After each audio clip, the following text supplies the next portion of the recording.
अब यहाँ इस विधानसभा में आप किससे मुकाबला समझ रहे हैं अपना? हम चोरी से नहीं आए हैं, हम इलाके की बेहतरी के लिए आए, इलाके में विकास के लिए आए। मौका मिलता है आपको, आप विधायक बन जाते हैं यहाँ पे, क्या सबसे पहला काम क्या है आपका? ये बचकानी बात होती है कि जी मुझे वो बच्चा होता है ना कि जी मुझे काम नहीं करने दे रहे। मैं महसूस करता हूँ जो हमारे पिछले वाले विधायक थे, जो उन्होंने पब्लिक की जो भावना थी, सोच थी, दुख था, दर्द था, वो सरकार तक क्यों नहीं पहुँचाया, संगठन तक क्यों नहीं पहुँचाया। सबसे ज़्यादा क्राइम की वारदातें भी होती हैं। मैं बच्चों के हाथ में मंचों से कहता हूँ किताब देना चाहता हूँ, मैं स्कूल खोलना चाहता हूँ। एक स्कूल खुलता है तो जेलें बंद हो सकती हैं। या तो आपके केजरीवाल साहब ने बढ़ाया ना, एक के साथ एक फ्री देके, वो तो बंद हो गए। सीलमपुर विधानसभा के जो कैंडिडेट हैं चौधरी जुबेर आम आदमी पार्टी से मेरे साथ इस वक्त मौजूद हैं। सीधे सीधे बात ही कर लेते हैं। जुबेर साहब, आपकी विधानसभा में घूम रहे हैं, लोगों से बात भी कर रहे हैं। सबसे पहले तो आप ही बता दीजिए कैसा माहौल चल रहा है और कितनी उम्मीदें लगा रहे हैं यहाँ की जनता से? पब्लिक बहुत पॉजिटिव है और मैंने बहुत सारे चुनाव देखे हैं सीलमपुर के अंदर। इतना पॉजिटिव रिस्पांस मैं पहली बार देख रहा हूँ जितना इस बार मुझे देखने को मिल रहा है। क्या रिस्पांस देख रहे हैं, क्या लग रहा है? एक तरफा मतलब हालत ये है कि जब मैं डोर टू डोर कैंपेन करता हूँ, देखो चेहरे से पता लग जाता है सामने वाला जब आपसे हाँ कहता है ना कि मैं वोट दूंगा, उसके चेहरे से पता लग जाता है हाव भाव से कि वो पॉजिटिव है नहीं है। मैं अक्सर जब गलियों में निकलता हूँ डोर टू डोर के लिए, तो ऊपर से महिलाएं झाड़ू का सिंबल हमारा जो है वो दिखा रही होती हैं और लोग आगे बढ़ के कह रहे होते हैं भैया हम झाड़ू को देंगे, हम तो झाड़ू को ही देते हैं, झाड़ू पे दे रहे हैं, हम तो चोई साहब को वोट दे रहे हैं, हम जुबैर को वोट दे रहे हैं। तो बहुत पॉजिटिव। सीलमपुर के अंदर था क्या, जब हमने पार्टी चेंज नहीं की थी, लोगों की पसंद कैंडिडेट के तौर पे चौधरी मतीन साहब थे या मैं था, जुबैर को लोग पसंद करते थे। और जब सरकार पूछा जाता था उनसे तो वो कहते थे कि सरकार आम आदमी पार्टी की। तो दोनों क्योंकि अलग अलग थे, पहले वो कन्फ्यूज़न था। लेकिन जब हम आम आदमी पार्टी में आ गए और मेरा टिकट हो गया तो पब्लिक को वो आसानी हो गई कि सरकार भी उनकी पसंद की आ रही है और कैंडिडेट भी उनकी पसंद का आ गया। लेकिन लोगों में तो नाराज़गी अभी भी इस चीज़ को लेकर है ना। एक तो मरकज़ का मामला और जो दंगों के टाइम की जो बात थी उसमें आपने काफ़ी मुखालफत की थी आम आदमी पार्टी की, और फिर खुद ही उसी आप पार्टी में आप आ गए। इस सवाल का कैसे सामना कर रहे हैं? कहीं ना कहीं तो आता होगा ना। कोई नहीं कर रहा अब तो। मैंने तो खुद नहीं कहा, देखो मैंने एक भी पोस्ट अपनी डिलीट नहीं की।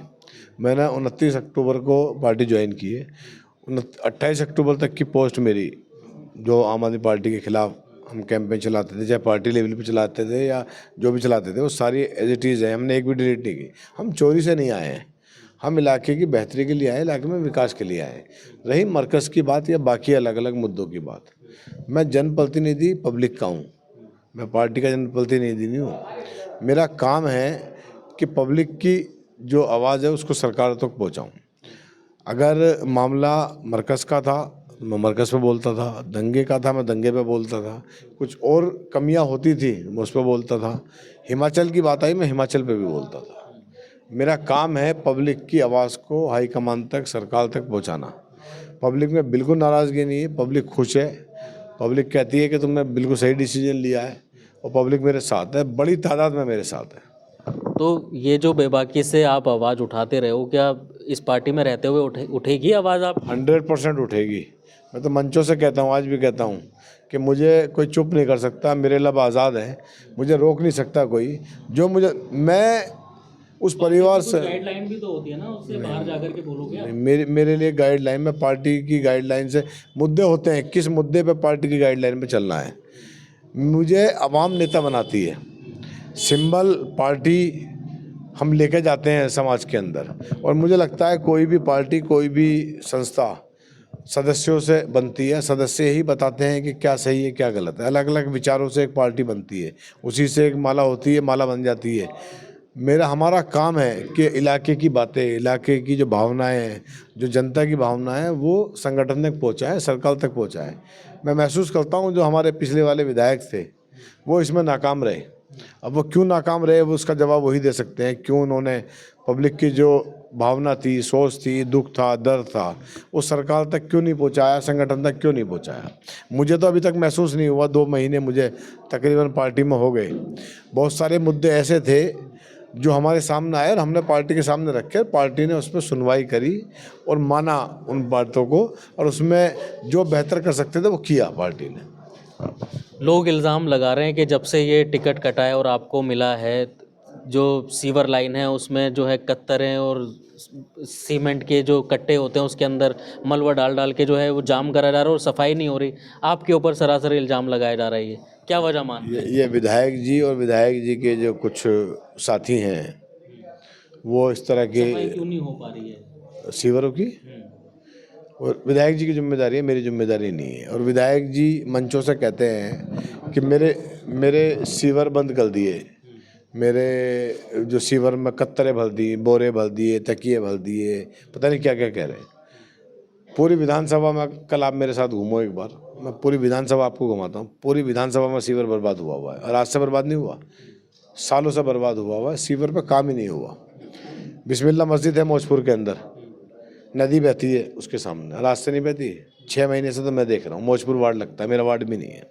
उसके बावजूद भी जाकर मैंने रिक्वेस्ट करके अधिकारियों से काम कराया है।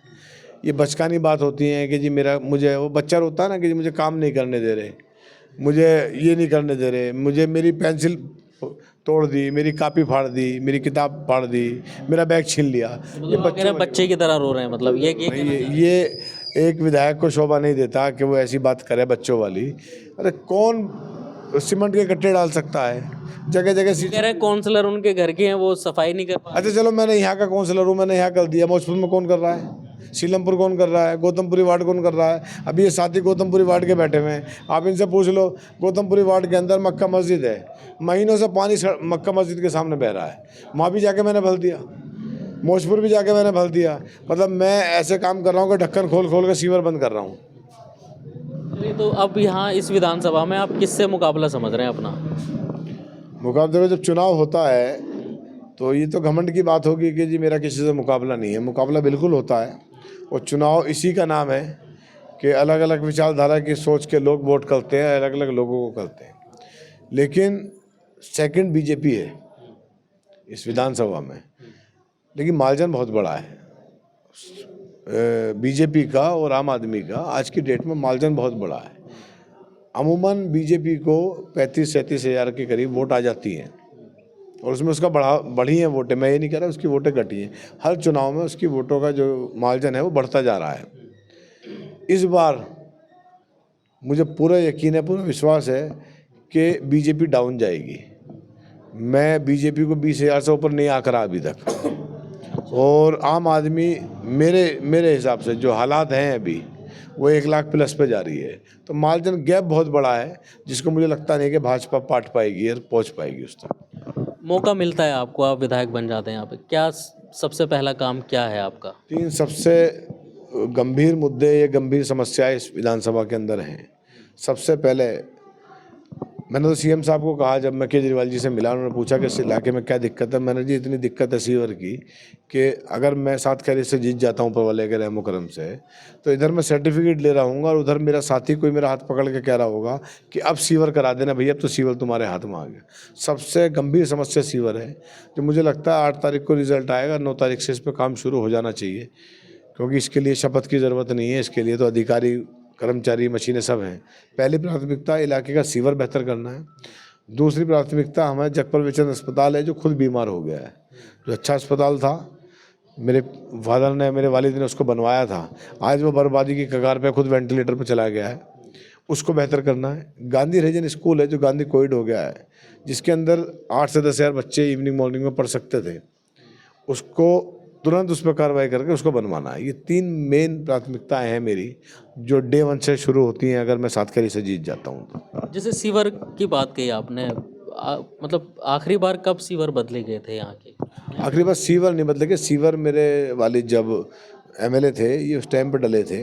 96-97 के आसपास की शुरुआत हुई थी इसकी, 98 की शायद, 98 कांग्रेस की सरकार बनी थी, उस टाइम पे शुरुआत हुई थी, और उसी टाइम पर नई सीवर लाइन डली थी। सीवर में दिक्कत ये नहीं है, सीवर 20 साल तो आपके वालिद साहब विधायक रहे यहाँ पे, तो फिर तो समस्या रहनी नहीं चाहिए। सीवर चालू ही लास्ट में हुआ है, 2010 के आसपास तक सीवर डले हैं हमारे यहाँ, और 11-12 के आसपास वो शुरू हुआ है सीवर लाइन जो शुरू हुई है हमारे यहाँ। सीवर कंप्लीट मेरे वालिद के टाइम पे हुआ है, चालू उनके जो लास्ट का 2-3 साल थे MLA-शिप की, उस टाइम पर हुआ। सीवर में दिक्कत ये है, मैं गया था जल बोर्ड वाइस चेयरमैन से, मैंने मीटिंग की थी, अधिकारियों से मैंने पूछा कि सीवर बार बार क्यों उबलता है, दिक्कत क्या है। दिक्कत ये है कि सीवर की जो पाइपलाइन की क्लीनिंग है वो पिछले 8-9 साल से नहीं हुई है, जो हो जानी चाहिए थी। वो बताया मुझे कि बाल्टी वाली कोई क्लीनिंग होती है, उधर से बाल्टी डालते हैं मेन होल से, दूसरी तरफ से उसको निकालते हैं, जिससे उसका पाइप जो है वो अंदर से साफ़ हो जाता है। वो 7-8 साल से साफ़ नहीं हुआ है। अगर उसका वो साफ़ हो जाएगा तो सीवर अपना साफ़ हो जाएगा, उसमें कोई दिक्कत नहीं है। और जो वो कहते हैं कि जिसमें कतरन आ गई, आ गई, अमूमन क्या होता है, गरीब लोग इस इलाके के अंदर रहते हैं, सरमाएदारों का इलाका नहीं है। अक्सर क्या होता है, किचन में या बाथरूम में या जो वैसा पानी है, या कोई मकान दुकान फैक्ट्री का कुछ वो है, तो मेन होल पर जाली नहीं होती। जाली की वजह से कूड़ा करकट, ये जो सब बोतल होती है बच्चों के, फ्रूटी के डब्बे वब्बे, ये सब अक्सर उसमें चले जाते हैं और वो इकट्ठे हो जाते हैं। अगर प्रॉपर इनकी सफाई होती रहे तो मेरा मानना है, जितनी मुझे समझ है अभी तक, ये सीवर नहीं ओवरफ्लो होंगे। इसमें विधायक की जिम्मेदारी ये होती है कि विधायक अगर टाइट रहता है तो अधिकारी काम करता है, कर्मचारी काम करता है। अगर विधायक लापरवाह हो जाता है तो उस काम में अधिकारी या कर्मचारी भी लापरवाह हो जाता है। वही सीलमपुर विधानसभा के अंदर हुआ है। मतलब ये माना जाए कि सबसे पहला काम आपका सीवर का रहेगा, सीवर की समस्या जो है ना। और जैसे ये मुस्लिम अक्सरियत वाला इलाका है, सबसे ज़्यादा गंदगी देखने के लिए मिलती है, सूरत बदलेगी क्या इसकी? 100% बदलेगी। मैंने तो वादा किया था नाली मुक्त का, जब मैं सेकंड चुनाव लड़ा तो मैंने वादा किया था कि नाली मुक्त करेंगे, और नाली मुक्त में तकरीबन 70-80 गलियाँ हमने नाली मुक्त की हैं। नाली मुक्त का मतलब नाली ख़त्म करना नहीं होता, बरसाती नाली होता है, बरसाती नाली बना दी जाती है, मेरी गली में भी है, ताकि बरसात का या कोई घर धोता है अपना या गाड़ी धोता है तो उसका पानी या बारिश का पानी उससे निकल जाता है। लेकिन सूखी नाली होती है, वो गंदगी नहीं होती उसके अंदर। उसका मैंने वादा किया था, काफ़ी काम किया है।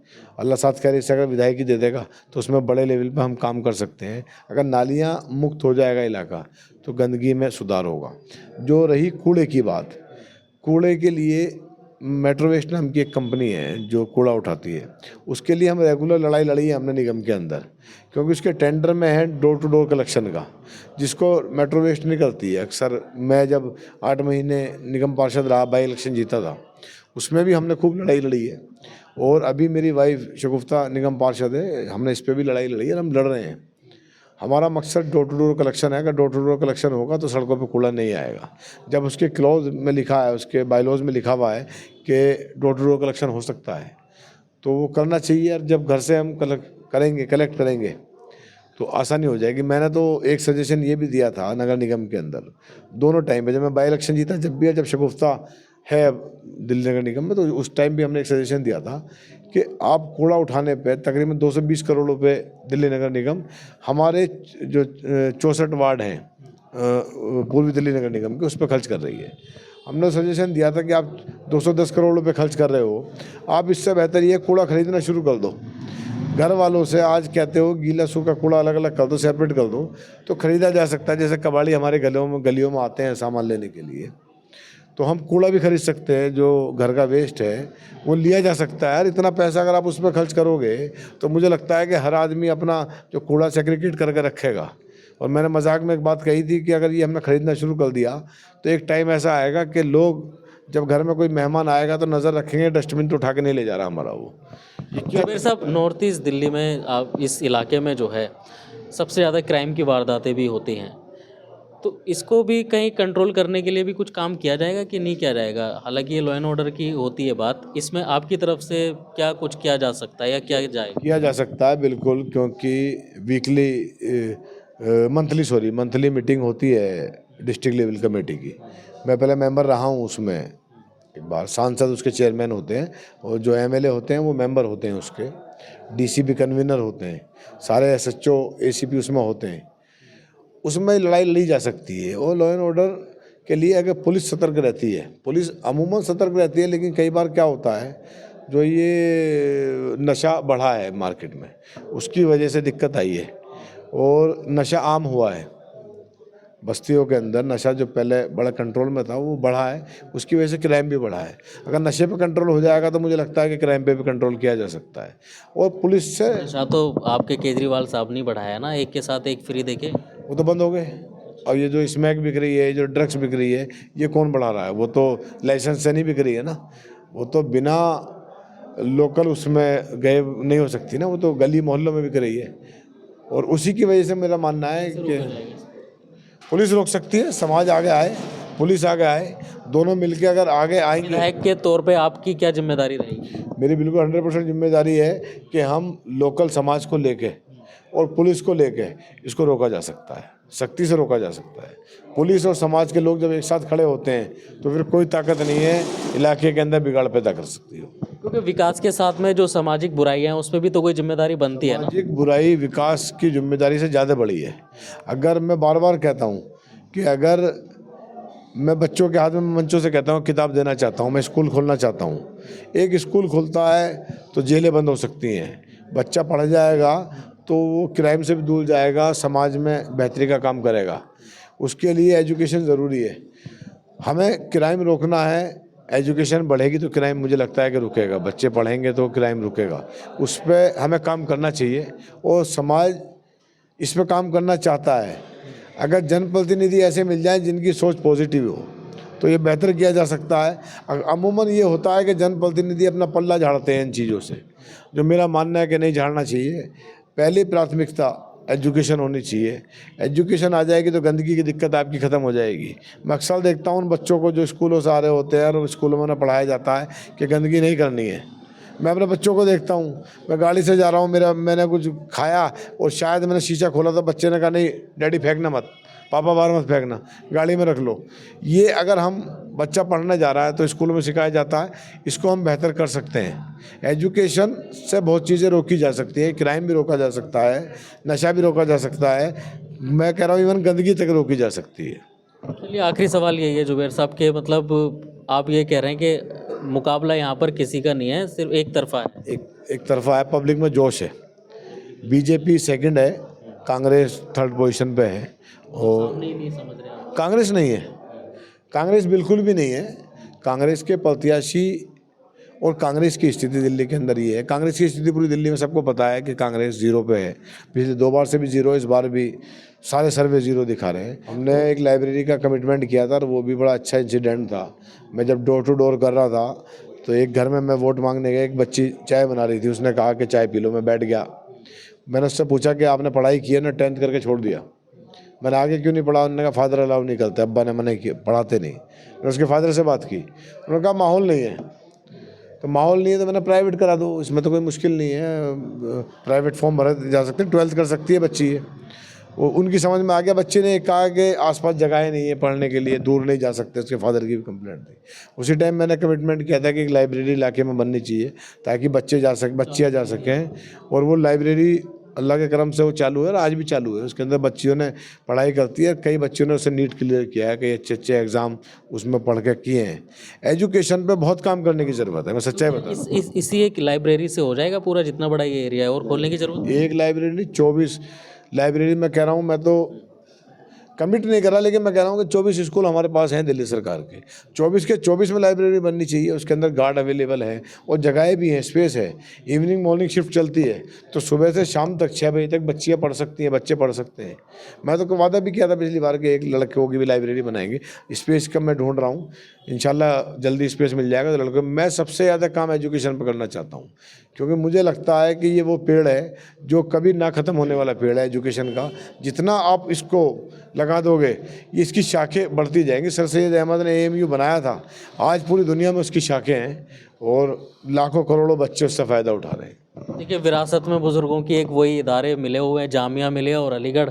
उसके बाद तो जितने भी नेता आए वो सब उन्हीं को नाम लेकर के जो है अपनी राजनीति को चमकाते चले आ रहे हैं आज तक। पता नहीं आगे क्या होगा, लेकिन जिस तरीके के ये चुनावी माहौल चल रहे हैं ये तो वक्त ही तय करेगा आने वाला कि किसकी सरकार बनती है, किसको लोग पसंद कर रहे हैं। लेकिन ये मुकाबला जो है वाकई दिलचस्प है। कहीं MIM का और आम आदमी पार्टी का सीधा है, तो कहीं कांग्रेस और आम आदमी पार्टी का है। लेकिन यहाँ जो है वो जुबैर साहब कह रहे हैं कि एक ही तरफा है, कांग्रेस कहीं दिखाई नहीं दे रही और बीजेपी को तो यहाँ से इस विधानसभा से वोट जाता ही नहीं है, बहुत मुश्किल से जो है वोट जाता है। लेकिन अब ये चुनावी नतीजों के बाद ही पता चलेगा किसकी सरकार बनती है और जो दावे कर रहे हैं, वादे कर रहे हैं, वो कितने जो है ज़मीनी स्तर पर पूरे होंगे। दिल्ली से DB न्यूज़ के लिए मैं अब्दुल वाजिद चिश्ती निज़ामी।